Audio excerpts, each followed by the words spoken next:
We stopped on the way back to camp tonight and picked us about a cup of these tiny, delicious blueberries.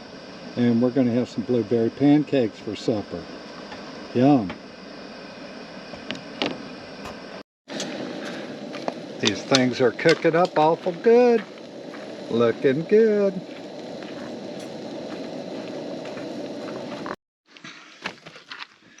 All fried up, ready to go in our belly.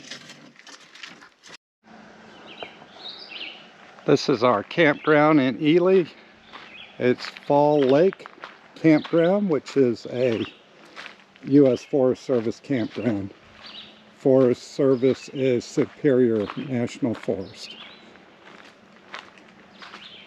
It's running us $16 a night with our passes, and comes with electric, flush toilets, hot showers. Nice kind of isolated site. No complaints. Hi there, we are in Ely, Minnesota, up in northern Minnesota. Ely's famous for its boundary water canoe area. This is kind of where the majority of the outfitters are, and it's just a great paddling town. Ely is also known for the International Wolf Center, yeah. Where we went this morning. Which was a really cool, interactive, immersive kind of experience. Had some neat museum pieces, wolf trivia, well, not trivia, wolf information. And then we got to see two Arctic wolves, white wolves, Axel and Grayson, which we learned that the white Arctic wolves are just a subspecies of the gray wolf, including like the black wolves you see are also gray wolves.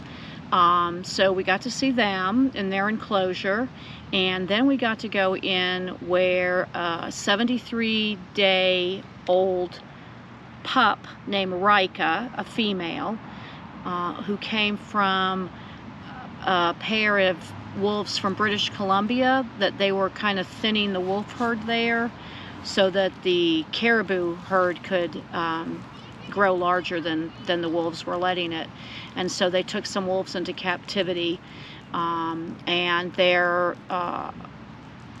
not going to breed her. They're all spayed and neutered because they wouldn't, the Arctic wolves wouldn't cross with the gray wolves like that you find in Yellowstone. Naturally, yeah, they wouldn't interbreed. They wouldn't mate, yeah.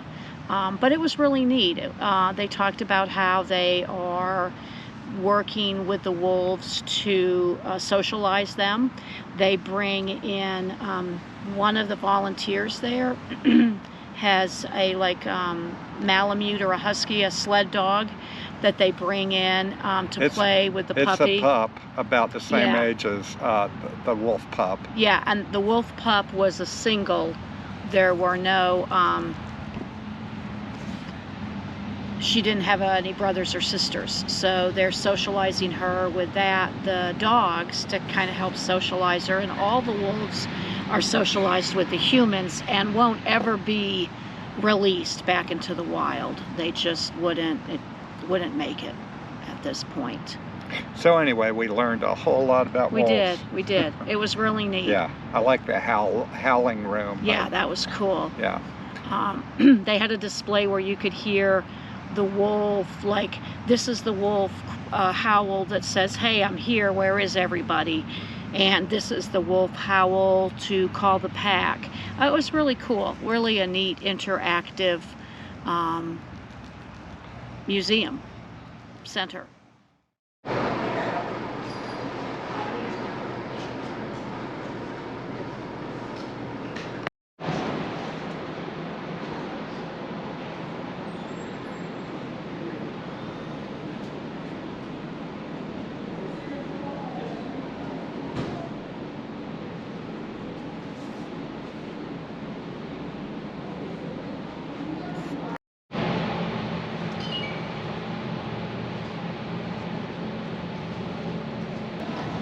Wolf track on the left, coyote track on the right.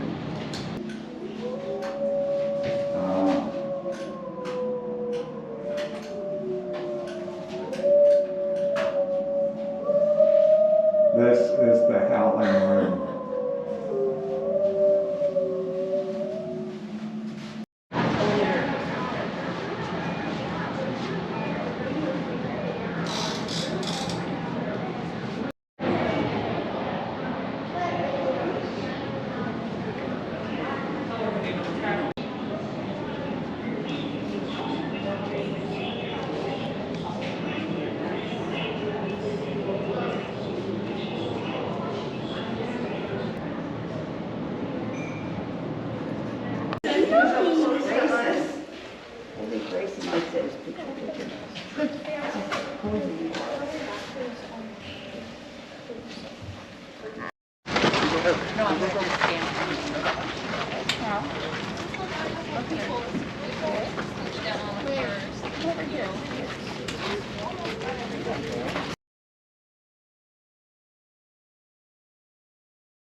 Okay, friends, Ely is also home to the North American Black Bear Center.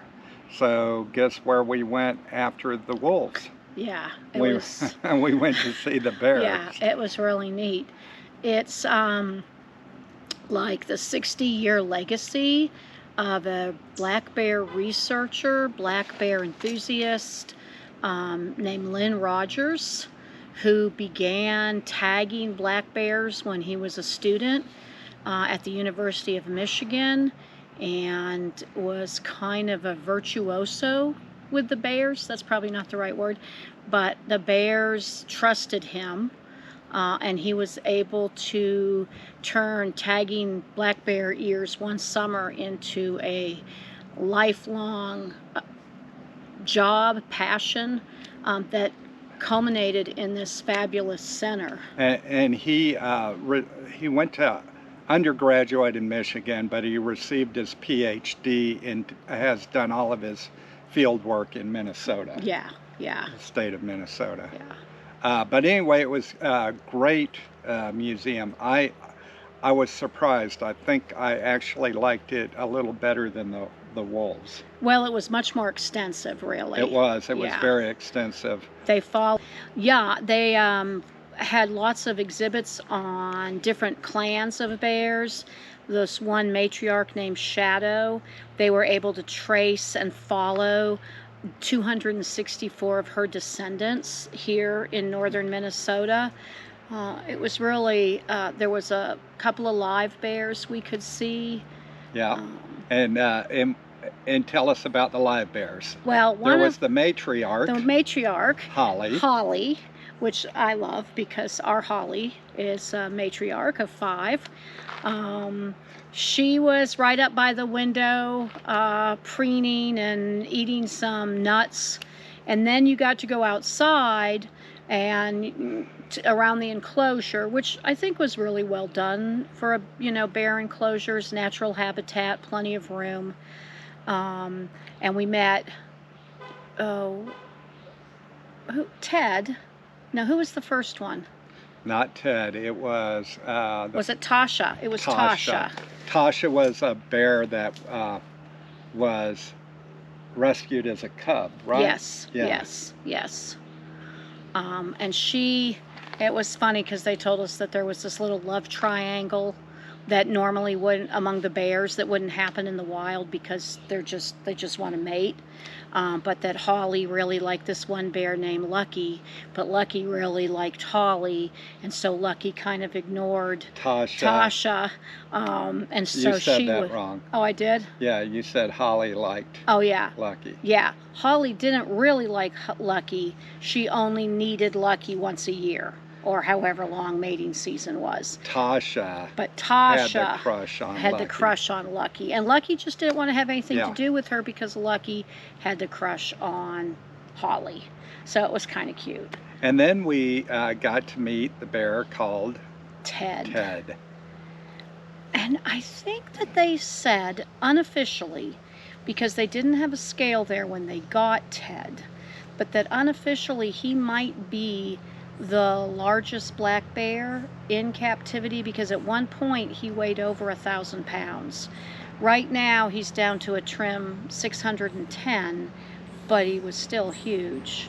Yeah, and he had a lot of personality. Yes, he did. And he was an older bear. He was 24. 24. Yeah. So they said their lifespan in captivity was 21 to 30 years old. I think so. Yeah. But he did have a lot of personality.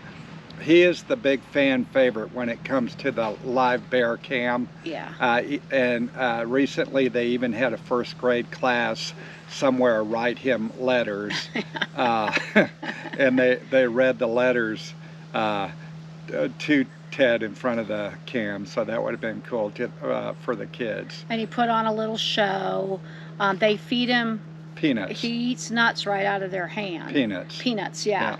And the reason they said they fed him peanuts is so that we could see whatever it is that goes on in their mouth, at the back of their mouth, the organ that like splits the nuts right in half and discards the shell and allows them to eat the peanut without any trouble, or because they're nut eaters by nature. Or strip the tree of the blueberries, and you know the sticks and the leaves come out, but the berries stay in.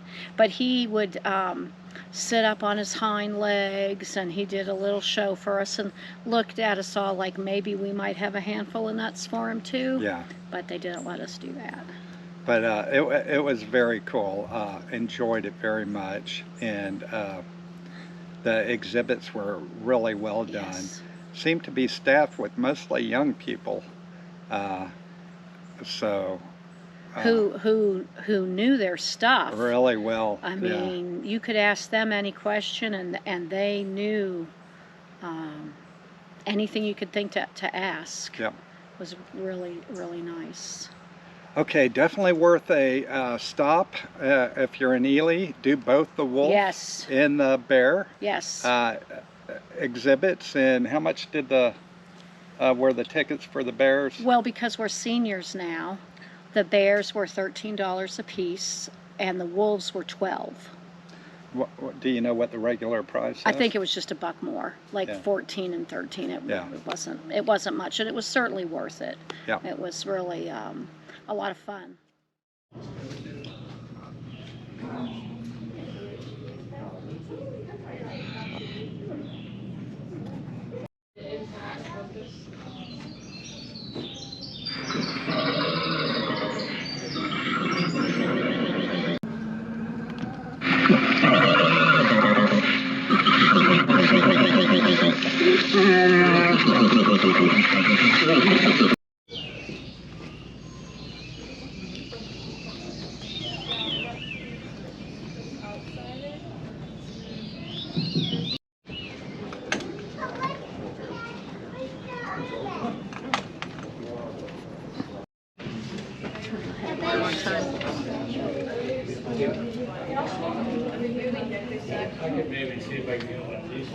I sent Mark back there just a reminder of, hey, stay in your place. So that's Holly's thing. She really enjoys doing that. She also, that's because the bears do know the drills with these tours. But here the Mike means tours and tours mean treats. So especially Tasha here, she's one of the most food motivated of all of our bears. Now Tasha was not aware that had happened, so a man was able to come by. He found her there, he raised her for a little while after that. Now as she started to get bigger, bears in the wild, the males will get anywhere from about 125 to 500 pounds. So even in his slimmer years, Ted is above that upper end there. But the reason for that is because he is a captive bear. Captive bears can easily exceed that upper end there, and that is because they have a reliable food source, whereas bears in the wild will not have that, of course. Now he is going to go into hibernation at about 700 pounds, but that's not going to be the heaviest he's ever been. So when he first arrived here, we noticed he's a little bit of a bigger bear, so we did cut back on his food for that first year. Then after hibernation, we got to weigh him for the first time. Bears do lose a fifth of their body weight in hibernation, and it is going to be the slimmest they'll be on a calendar year coming out of that period. Ted still weighed 850 pounds after that. So that tells us he was unofficially the world record for the world's longest live bear, because that would mean he was over 1,000 pounds at some point in his life. The record right now is currently about 880, and we know Ted blows that away. We just called a glacier bear that lives in Alaska. So they do come in a variety of those colors. It's going to be very regional based to what helps them blend in the most with their environment, and also what growing this far north in Minnesota. What they're using that for instead is things like acorns and hazelnuts. We just like to use the peanuts on these tours because it's a good demonstration for you guys of how they use that. They'll also use that on things like berry bushes. They'll just go right up to a berry bush, strip those berries. There's no telling, right? Maybe she's.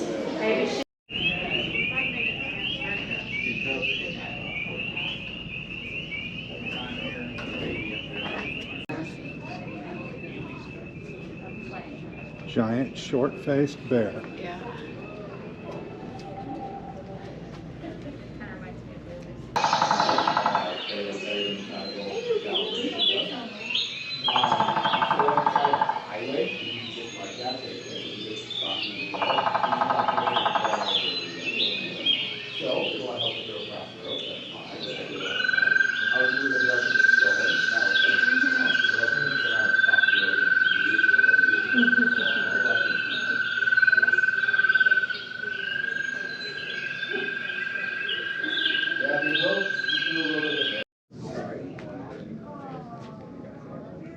The spirit bear.